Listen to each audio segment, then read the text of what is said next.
تقنية مهمة وحديثة وتعالج أغلب مشاكل البشرة اللي هي الليزر الكربوني أو السبكترا ليزر. طبعا تقنية أخذت صدى واسع جدا ونشوف هواية اهتمام بها، واستخدموها أغلب مشاهير العالم والوطن العربي حتى يحافظون على بشرتهم ونضارتها ورونقها، اللي هي الليزر الكربوني مثل قلنا أو سبكترا ليزر أو تقشير المشاهير.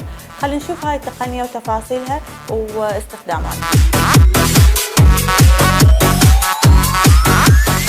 الليزر الكربوني هي تقنية آمنة جدا، العمل يكون سريع ويتضمن 3 مراحل. المرحلة الأولى هي وضع ماسك الكربون اللي يحتوي على جزيئات الكربون، راح نخليها على كل البشرة.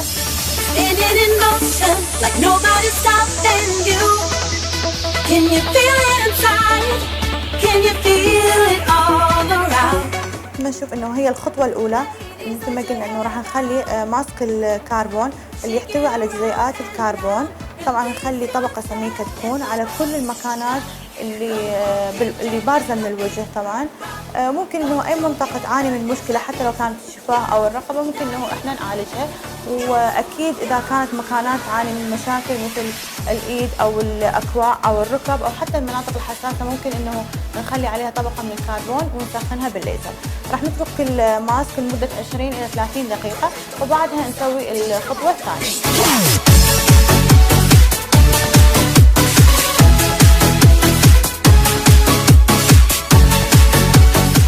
الخطوة الثانية راح نقوم بتمرير الاندياغ ليزر بالطول الموجي اللي يكون طويل حتى نقوم بتسخين جزيئات الكربون ونخليها تتغلغل بطبقات البشرة بأعمق طبقة طبعا.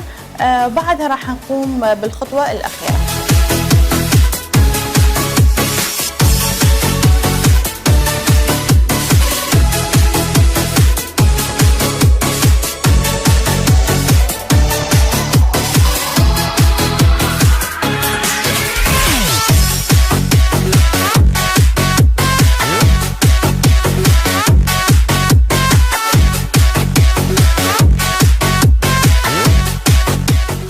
الأخيرة من مراحل الجهاز راح نقوم بتمرير شعاع الليزر قصير الموجة اللي يكون له تأثيرين. التأثير الأول هو تأثير التقشير السطحي اللي يخلصني من الخلايا الميتة، والتأثير الثاني راح يكون هو حراري فيحفز لي خلايا الكولاجين، وبالتالي راح نحصل على بشرة قوية ونضرة، وأكيد راح يشتغل لي على المسامات ويقلصها. خلينا نشوف شلون راح نخلص من جزيئات الكربون.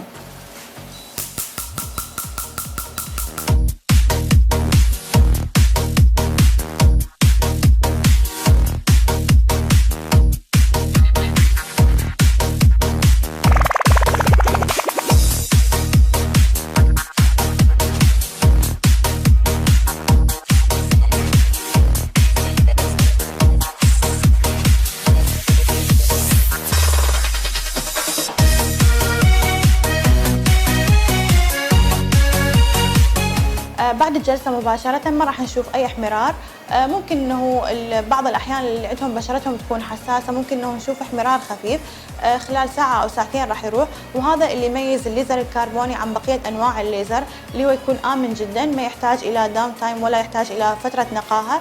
ممكن أنه تزاول كل أعمالها اليومية مباشرة، وحتى من الطبيعي جدا أنه إذا شخص عنده مناسبة معينة ممكن انه يسوي جلسة قبل كم يوم راح يحصل على بشرة نضرة ورفرش وحلوة. طبعا هواية تجي أسئلة عن استخدامات الليزر الكربوني.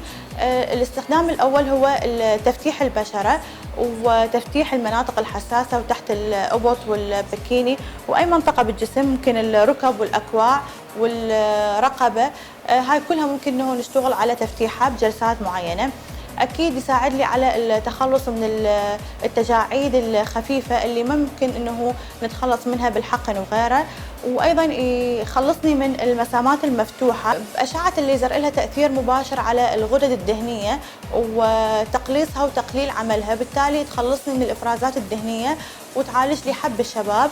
أيضا بما أنه هو له تأثير حراري على الكولاجين فبالنهاية هو ممكن يعالج لي الندب والآثار الناتجة عن حب الشباب أو عن الجروح وغيرها. أكيد عمل مهم جدا ونشوف أكثر الأحيان يكون مطلوب اللي هو يقلص لي من المسامات الواسعة خصوصا اللي عندهم تكون بشرتهم دهنية. من استخداماتها الأخرى هي اللي كلش كمان والنجمات العالميات وحتى العربيات يستخدموه، إنه يحافظون على نضارة بشرتهم وتكون بشرتهم صحية أكثر، مثل ما قلنا لأن هو راح يقشر لي الخلايا الميتة وبنفس الوقت يحفز لي الكولاجين فتكون البشرة هيلثي كلش. ممكن إنه نستخدمه بجلسات متعددة. الاستخدام الأخير اللي لاحظوه بالفترة الأخيرة إنه ممكن يقوم بتشقير لون الشعر الموجود بالوجه خصوصاً. ما راح يزيل الشعر تماماً بس راح يقوم بتفتيح لونه ويخلي الشعراية تصير ناعمة أكثر، وهذا من الاستخدامات. طبعا مثل ما قلنا ما بي أي تأثيرات سلبية ولا أعراض جانبية، ممكن إنه تزاول حياتها بصورة طبيعية مباشرة بعد الجلسة.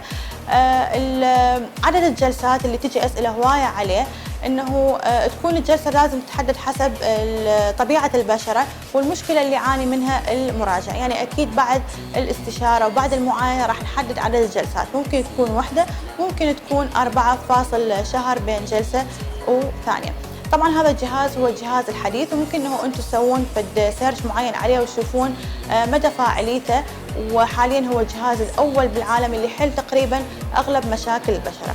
انا شخصيا انه انصح به اغلب البنات خصوصا بسن مبكر، لان حتى وان كانت ما عندهم مشكله حتى يمنعوا لي المشاكل لا تصير، خصوصا احنا في فصل الصيف وهواي يصير عندنا تصبغات او بقع او يتغير لون بشرتنا بتاثير الشمس، فهذا الجهاز او هذا النوع من الليزر الاندياك راح يحاول يخلصني من هاي التصبغات ويرجع لي لون بشرتي الطبيعي.